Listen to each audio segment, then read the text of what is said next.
Welcome to the Fix Your Finances workshop. I am going to be talking about some really simple, actionable steps that you can take to feel less overwhelmed about your finances, about your budget, things that you can do before the day is done so that you can just feel better and feel more equipped to start budgeting and start a debt payoff plan. If you have questions while I'm talking about everything I'm going to talk about today, drop them in the comments. I sent an email out this morning with this Fix Your Finances checklist. It's either in the email or I just linked it above or below this video, wherever you're seeing it. There's 17 steps, but it's not that long. They're quick little things that you can do. One of the things I talk about, we kind of started our whole debt-free journey 2 years ago. So the beginning of January 2019. And at that time, I was really struggling with depression. I was really overwhelmed by our debt, and I honestly just felt completely hopeless. So I know how that feels. And a lot of the time, I was avoiding even looking at our bank account or looking at our debt because I was afraid that was going to make me feel worse. And it's the complete opposite. So no matter how bad you think your financial situation is, I promise you that looking at it and creating a plan, even if you are like me and realize you have $600,000 of debt or whatever, you're gonna feel better because you can say this is bad, but now that we know, we can start thinking about how we're gonna start tackling this, even if it's just a tiny little bite at a time. We can do it. The first thing I always tell people to do, if you're I have no idea where to start, is to print off your bank statements for the last 3 to 6 months. If your spending is pretty consistent from month to month, probably 3 months is enough. But if you have a really variable income, it might be better to look at a 6-month period, a longer period. I mean, you could even do a year if you wanted to, but I say to print off your last 3 to 6 months instead of tracking, because it's just when people do a weight loss journal and they try to track their food that they're eating for the next week. When you're really conscious of it, I feel you don't get as good of a picture as if you look back on what's already happened, because I know when I'm aware of it and I'm okay, I'm going to track my spending this week, then I'm going to be really good about it. And I want you to get a real picture of what your spending's been even if it's really bad and really out of control. I want you to know. So what I say is print out those bank statements, and then you're going to grab 3 highlighters, say you have yellow, purple, and pink, and go through and first take the yellow highlighter and highlight things that are completely, absolutely vital. If you lost your job tomorrow, you would need to pay those bills. You can't live without them. This is usually a lot of people are going to think it's this whole list of things, but honestly, if you really think what do I need to live so that my family will be okay, and it's usually your housing, so your rent or your mortgage, your utilities, so water and electricity, food for the most part. Now that is a category where people get out of control, but you do need some sort of food. And then usually transportation. So even if you have a car payment, and we'll talk about reducing all of these other things, all these expenses too, but you usually need to pay your car payment and your gas so that you can get to work, so you can make more money or go out and look for a job and that kind of thing. So I have people look at that and, put that in a category. These are absolutely vital. It's gonna be hard for me to reduce these things because I absolutely need them. And then I have people go through and use the next color to do important. It's kind of a gray area, because different things will be important to different people. This is usually your insurance, maybe childcare. You really do need these things, but we can probably work on getting creative to find ways to reduce them, whether it's comparing your insurance rates, or picking up the phone, asking for discounts for different things. And so that category, we probably need these things, obviously, but we're going to work to reduce those to get them as low as possible. And then take the pink highlighter, and this is the one that's always really eye-opening for most people, and go through and highlight the things that you think that you could pause. You could go a few weeks, a few months without them. And these are usually like miscellaneous expenses, but I say vital, important, and pause, so it can be a cute acronym, VIP. And I call it like the VIP method of analyzing your expenses. Most people will find that like the majority of their bank statement is pink. And so you kind of go through and you're like, it's very eye-opening, or at least it was for me, because I mean, I found thousands of dollars that I would be like, just thinking without ever doing this exercise, I would think in my head, like, things just cost what they cost. Like, there's no way we could reduce our expenses. Like, I felt like we were being frugal. I thought, I was like, we're not like going on lavish vacations or anything like that. Like, why do we not have money? And it was honestly, this sounds so cliche, but it was like Target trips and stuff, like just going and having no plan and just like walking around with the kids and buying stuff from the dollar spot or whatever. Like that stuff, it really does add up over a month. For me, that was just really eye-opening, because I could sit down and say, wow, we really are overspending, and I just didn't realize it. So that's a great exercise you can do. And by the end of it, I promise you, you'll either be like, this is crazy, like we really are overspending, or you might realize that you really do have a big income problem. Then I want you to review some recommended budget percentages. So maybe you've never done a budget in your life. You don't even know how much things are supposed to cost. I linked a link to my blog post where I talk about Dave Ramsey's recommended budget percentages. Things like, he recommends housing should be 25% of your monthly budget and that kind of thing. And you can compare yourself and how you're doing to the recommended budget percentages and kind of get an idea. Like, are you on course? Are there some things that you could reduce and do a little better on? Then I say, take those budget percentages and set realistic budget percentages goals for yourself. So if you're spending $1,500 a month on groceries, it's going to be really hard to say, well, I'm going to spend $200 a month on groceries this month. Like, that is a goal that is going to be really hard to reduce. So I would say if you find some categories where you're just completely overspending, try reducing it just by 25% or 50%. I always compare it with like weight loss and stuff, like diet and exercise. Don't like completely just cut yourself off from all sugar like in one day, because it's a lot harder to stick to your goal if you try to cut it off all at once. So try to reduce your spending in each area by just a little bit. And then another thing you can do if you're really struggling, and this is what we did because we were just overspending so badly that we were just continually going into more and more debt. And so we just completely paused all of our miscellaneous spending for almost like 3 or 4 months, so we could build up a little buffer in our bank account and get control. And it was kind of like we just stopped everything and paid rent and health insurance and that kind of stuff that we had to pay, and then we could slowly add things back in as we got ourselves under control. After you've got your miscellaneous expenses paused and you start to add them back in, you can brainstorm ways that you can reduce your miscellaneous spending. And for us, cash envelopes really worked. I know it's not for everybody, but for us, that was a way that we could really reduce our miscellaneous spending, that and planning ahead. So making sure that we were having like a monthly planning or monthly budget meeting and trying to predict better what was going to come up during the month, because everything was like a surprise for us, like all the time. We never knew what expenses were going to come up from month to month, and so we would just, as they came up, we would spend the money and we wouldn't know how much was going out or anything like that. So brainstorm some ways that you could reduce those miscellaneous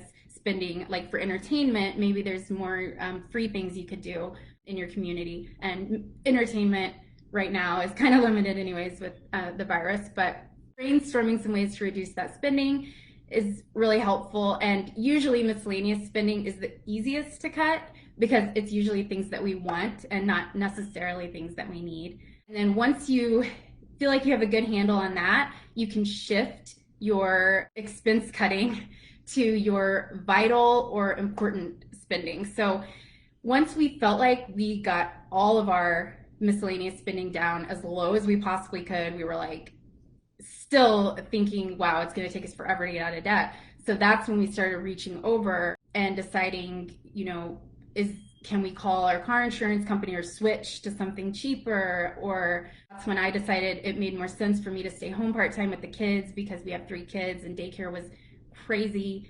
So little things like that, getting creative. It's hard to even think about that if you're so overwhelmed by all these like crazy miscellaneous expenses. So once we got those taken care of, we could shift to the harder things because it is harder to cut the things that are important because they're important. And then we got even crazier and went over to our vital expenses, and that's when we decided to move to a cheaper rental house and to work on selling our cars and getting rid of our car payments and that kind of stuff. So start with things that are easy and work your way down. And all of this stuff, the expense cutting, took us over the course of like 7 months. It might be as easy as like a week for you to get a handle on this, or it could take several months. So don't feel bad or overwhelmed or defeated if it takes a little while to work on all of these things. The next thing you can do to really get a handle on your budgeting is to become better at planning, which is really hard for a lot of people because we're all so busy and we're always overwhelmed or we're always tired by everything going on. But like I was talking about before, if you look at upcoming holidays, events, and activities before the month begins, it'll be so much easier to do your budget because a lot of people, and I was this way too, I thought your budget is the same every month. So you just set, activities cost this much and electricity costs this much, and then every month you stick to that budget. A budget should actually change every single month, which is why at the end of each month you should look at your expenses, look at your calendar, look at everything for the following month and make changes as needed. And then having a budget meeting with your spouse or significant other or just yourself, just like making a date to commit to this. And if you have older kids, you can involve them too. It'll, if they know what you're doing and you're working towards doing a better budget or getting debt free, it won't be as shocking when you're like, you can't, do this or buy this or go on this activity because we're trying to stick to our budget and that kind of thing. Once you finally have all of that, analyze your expenses, getting better at planning and everything, then you can create your zero-based budget. And a zero-based budget does not necessarily mean having $0 in your bank account, like a lot of people ask that. But it means that you take what you have in your bank account and you assign a dollar amount or an activity to like every dollar that's in your bank account. So, if you have $1,000 in your bank account, you might be like, okay, 500 is groceries and 200 is X, Y, or Z or whatever. There's a lot of different ways to do it. Some people do it based on each paycheck. They'll assign money based on each paycheck. Some people will predict the month ahead. So like, you're going to get paid $5,000 in February. And so you'll budget like that. I like to budget based on what is in my bank account at that moment. And the way to do that is you have to get a full month ahead, which that can take a while. Like for us, when we paused all our miscellaneous spending, we saved up enough money to not to where we could cover like miscellaneous or fun spending or anything, but just enough that we would cover our rent and all our utilities and everything. And that way we had like, whenever I start the month, I can just pay all the bills and then I can see what's left over for debt at the end of the month. So that's kind of how I do my budget. But I make sure that however much we make in January, that's what I'm budgeting for February. That way we're like a month ahead and I don't have to worry about overdrafting the account. And that works a lot for cash envelopes too. A lot of people ask me like, how do you take out all this money for cash envelopes at the beginning of the month? And that's because we're budgeting based on what we made the prior month. And that's been the most useful for me for like getting organized with our budget.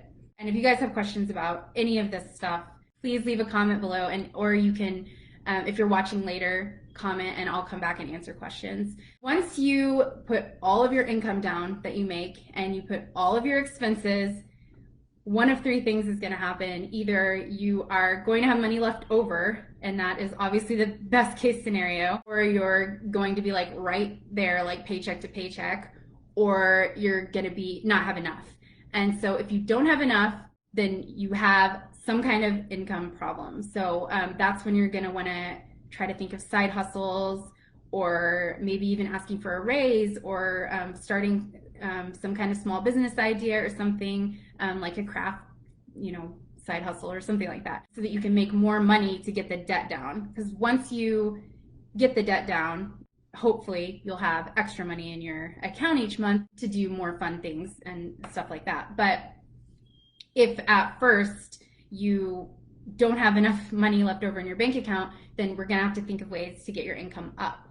If you have money left over, your first goal should be to have some sort of emergency fund, so that as you're working through paying off debt, if you have a car problem or something like that, you'll be able to cover that emergency, and you're not using a credit card to go right back into debt. And this will help you to train yourself to not be using credit cards anymore. That way you can be getting out of debt. Because if you are getting out of debt, but then you're going back into debt every time something comes up, then you're going to just feel like you're not getting anywhere. And we follow the Dave Ramsey plan, so we have the emergency fund of $1,000. And there's a lot of debate over whether or not that's enough. If you feel like you need more because you have a really low income month to month, I don't see any problem with that. But we just chose to stick to his plan the way it's laid out. So we did the 1,000. And then once you have your small emergency fund, your budget is working, then you're going to list all of your debts from smallest to largest.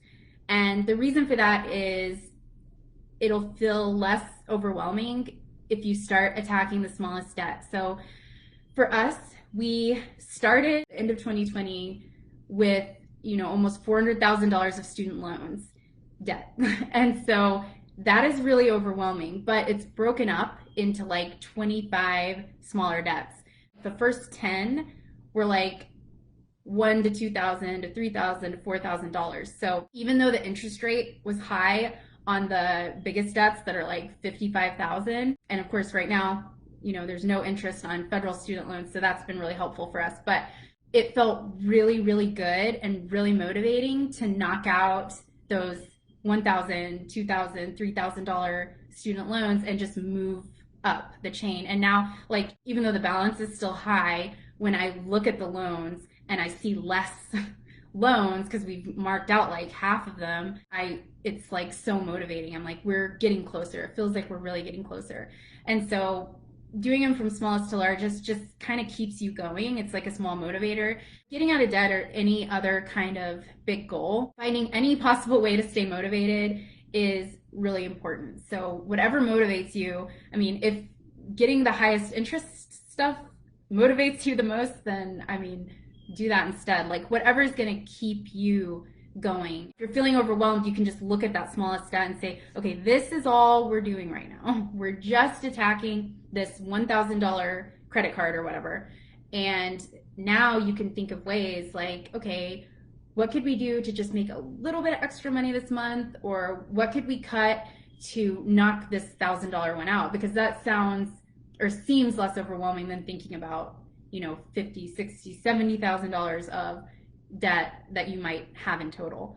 So then you're going to start throwing as much money as possible at that smallest one. And once that's paid off, you take the minimum payment plus anything extra you can find and you roll it over to the next smallest one. And that is the debt snowball. That is what I would do if I was feeling completely overwhelmed. Start with the bank statements. Go through the bank statements and then print off this checklist that I have linked up here or below or wherever it is on here. I wanted to think like, if I was just starting this journey and I did not know where to start, because that's what I get asked a lot, what would I do? And the first thing would be printing off the bank statements and seeing where the heck my money is going.